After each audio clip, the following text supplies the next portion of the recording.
Greetings, friends, and welcome to another DocBird Positive Change. Today, I'm going to give you a wonderful insight that could actually, in 2 minutes, I could take years off of your life and give you improved mental health for your entire life. And so that's why these 2 minutes could be the most important 2 minutes of your life. Years ago, there was a book written by P.M. Forni, and he was an author, but he was also working with the Johns Hopkins Civility Institute, and he wrote this book titled Choosing Civility.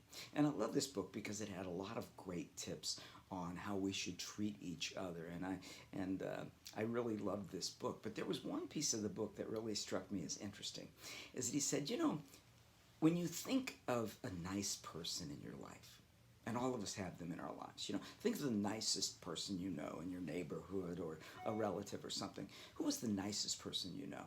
But when you think of them, how would you describe them? And he said that people who were considered nice, we tend to describe them, the first thing we use to describe them is we say, you know what I like about that Robert? I never hear a bad word ever come out of his mouth. In other words, you know what I love about Becky is that I never hear her say a bad thing about anybody. Because when you think of nice people, they tend to do very little slandering and very little gossip. And as a result, we tend to feel more safe around them. Think of people that you know in your life that have been really big gossipers, and they talk about people. Can you believe what Kirsten wore yesterday? Did you hear what Ruth said last week? And we love that gossip, but they tend to also be miserable people. And we also tend to be very cautious around them because we know we're the next one to leave the room, and they're probably talking about us too. And we tend to be very cautious around those kinds of people. But years ago, I had a class, and it was a lifespan development class, and I told the students, I'm going to give you a one-day assignment, that's all. It's very simple. Here's what I want you to do. I want you to go for 1 day without saying anything negative about anybody. Now, the minute I mentioned that to the class, I said, I want you to go for 1 day without saying anything bad about anybody. All of my students started looking around the room like, go for a day without saying anything bad about anybody. But there was this student in the back of the classroom. Her name was Megan, and she raises her hand kind of slowly. She says, Dr. Bird. And I said, yes. What is it, Megan? She said, I think you're asking us to do the impossible.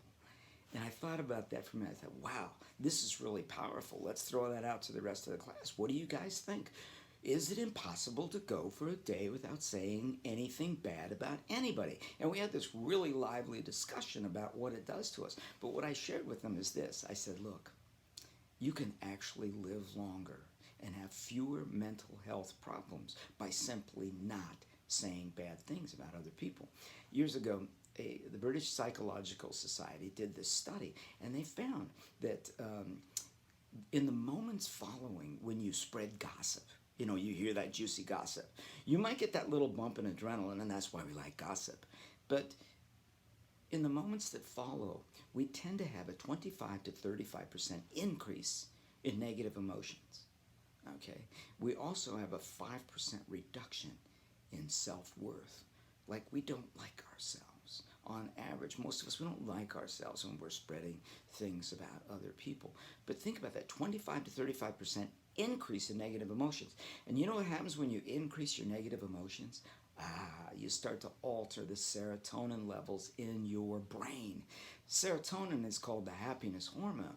And so when you start to alter the levels of serotonin, and think about the most gossipy people you know, they tend to be very miserable.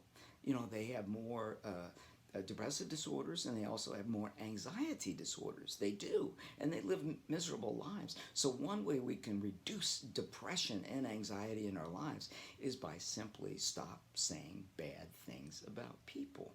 And all we got to do is suppress the gossip and suppress the negative stuff that's coming out of our mouths. I mean, I know people that just wake up in the morning and immediately it's like, can you believe what Obama said?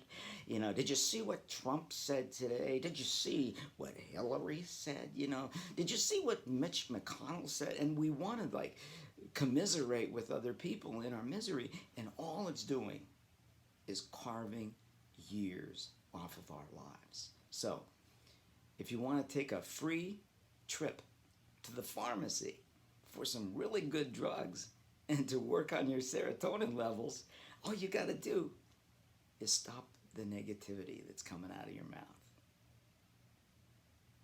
Thanks for listening today. Take care of yourself.